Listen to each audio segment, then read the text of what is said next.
Good evening. It's like the story of the big bad wolf that huffs and puffs and huffs and puffs and threatens to blow the house down.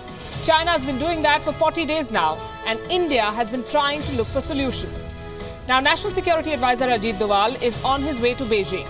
Even before we could ask if this visit will de-escalate the Doklam standoff, the Chinese state media has called him the chief schemer. Not the best way to begin a conversation, certainly.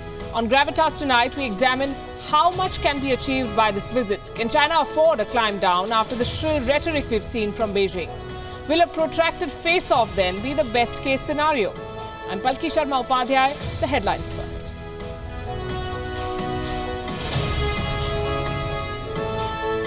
The biggest political churn in India in months. Nitish Kumar, the only man who challenged Modi's political might, resigns as Chief Minister of Bihar amid reports that he'll join hands with the BJP again. 18 years after the Kargil conflict, India pays a tribute to the soldiers who fought to win back the high-altitude outposts occupied by Pakistan. Over 500 Indian soldiers laid down their lives during the 60-day-long conflict. In another conservative move, US President Donald Trump bans transgenders from the American military, saying the forces cannot be burdened with the tremendous medical costs and disruption that inducting transgenders would entail.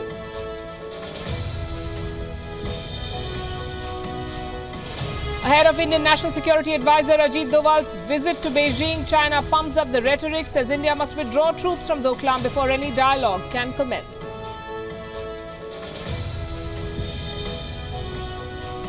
And India starts strong in their Test Series opener against Sri Lanka. Shikhar Dhawan and Cheteshwar Pujara hitting centuries as India smashed 399 for 3 on day 1 at Galle.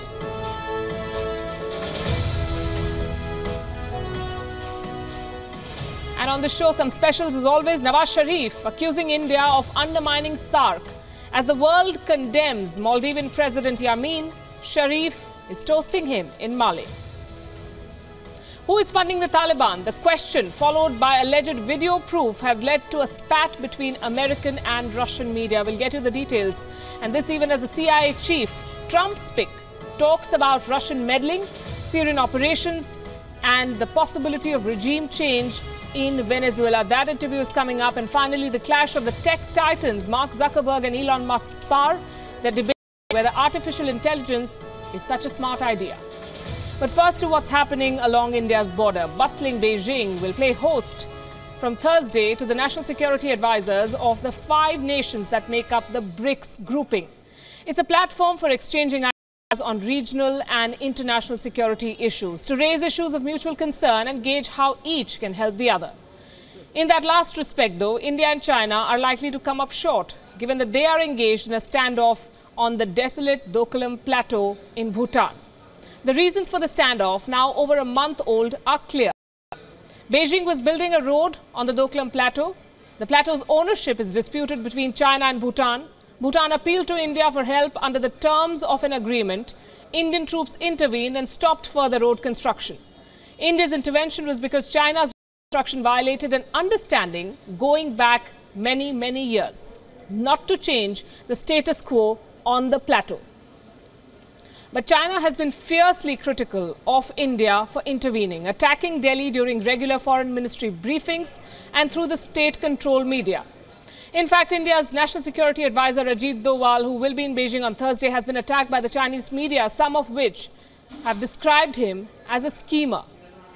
Given that it's not clear what Doval's visit is likely to achieve, China is sending contradictory signals about whether Doval and his counterpart Yang Jiechi will even get together to discuss the standoff. China is insisting that India should withdraw from the Doklam Plateau first, an impossible demand. India has proposed the two sides withdraw at the same time, a point which Doval is likely to reiterate if given the chance. But China is not amenable. In fact, Indian analysts are warning that this issue has gone far beyond just the standoff to affect the broader India-China relationship. China's shrill denunciation of India and threats of military action have put it in a position where it could lose face by withdrawing. With the National People's Congress due in October, President Xi Jinping cannot afford to look weak by pulling back against India. So where could China strike? That is the question. There's a concern that China may be tempted to strike militarily at India, and this is unlikely to happen anywhere. In fact, likely to happen anywhere. The Sikkim-Tibet-Bhutan tri-junction, because the terrain favors India, but the PLA could carry out some kind of an operation, perhaps in northern Ladakh, and this is the Depsang Plains, where in April 2013 there was a standoff lasting 21 days when Chinese troops entered and set up camp. Or could they attempt an operation in Arunachal Pradesh, where they could enter through any of the 7 valleys?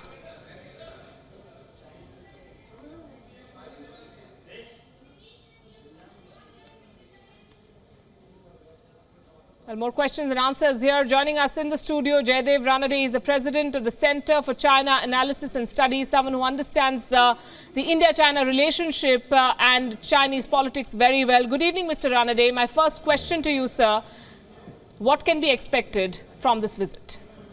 Well, it's very iffy whether they will meet, as you pointed out. And the Chinese have today insisted that unless India unconditionally withdraws its troops, there will be no conversation, there will be no talks. So I think the entire question of whether Yang Jiechi meets Ajit Doval on a one-to-one is now question marked. I think as far as India is concerned, we are hoping that there will be a meeting, that there will be some discussion or at least a proposal put forward yet once again for a kind of de-escalation of tensions and something by which both sides can walk away with their prestige intact. Can China afford to pull back? Because they're saying that even if both sides pull back without any preconditions, it would be a win for India. Well, in a manner of speaking, yes. But then the question is, who has created a climate or a situation where it will be a win for India? It is the Chinese. If you just look at what's happened, if I can mention just 3 points. First, the Chinese have intruded into Doklam, which is a Bhutanese territory, and they are trying to now legitimize their intrusion by insisting right through that Doklam actually is Chinese territory. Therefore, they've accused us of invading China, quote unquote. So that is the first thing that they've done. By that, they want to legitimize their road construction in Doklam and going all the way to Gyemuchen with its further objectives.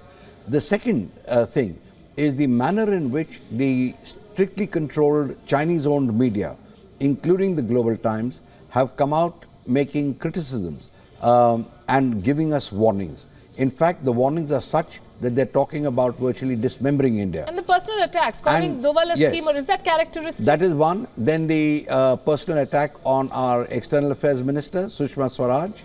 So they have, gone well beyond what they've done in the past. And I must say that these statements about reviving the insurgency in the northeast, about starting an international campaign to disrupt the India-Bhutan relationship, to reverse their position on Sikkim, I haven't seen such comments in the last 40 years. So obviously, the higher rungs of the Chinese leadership, which has authorized such articles in the Global Times, they have indicated also that they are not particularly concerned about India-China relations really improving. They will deal with India. That's the message that I'm getting from all this. The third thing is, I think it is no longer just the issue of Doklam. Doklam is one part of it. It started off with that. It's now become much broader. It now involves India-China relations. And that is where I think we need to take note of what the Chinese are saying. We need to take note of their of the adamant stance that they have taken, that they will not pull back, and that could indicate that the Chinese are planning something else, which could mean some kind of another adventure in another part of the border. This is a question I've been asking every China expert for more than a month now. Is this just posturing? Is China really spoiling for a fight? Is it because of the domestic compulsions of Xi Jinping, who wants to appear to be strong? What has triggered this? Well, I think it's not necessarily domestic compulsions that have triggered this. I think the India-China relationship has been under strain. for the past many months, in fact, almost 2 years, I would say. And what we are now seeing is the Chinese using the Doklam incident to try and apply greater pressure on India. And that's what they're doing. They're putting us under a lot of pressure. Doklam happened, it was a tactical military move to start operations which will benefit China in the short term. But once they went public with the fact of the face-off, they decided that they are going to put us under greater pressure, and I think that's what we are seeing. To what extent will they take that pressure is the question. I think it's more a question of this relationship rather than something domestic. But having gone this far, Xi Jinping is now in a difficult position. And I would anticipate, to answer your question, that there have been discussions underway in Beijing for some days now as to whether they should take it further and punish India, or whether they should actually look for a diplomatic solution. So far, there seems to be no resolution. Can I come back to the question I started with? What can be expected from Ajit Doval?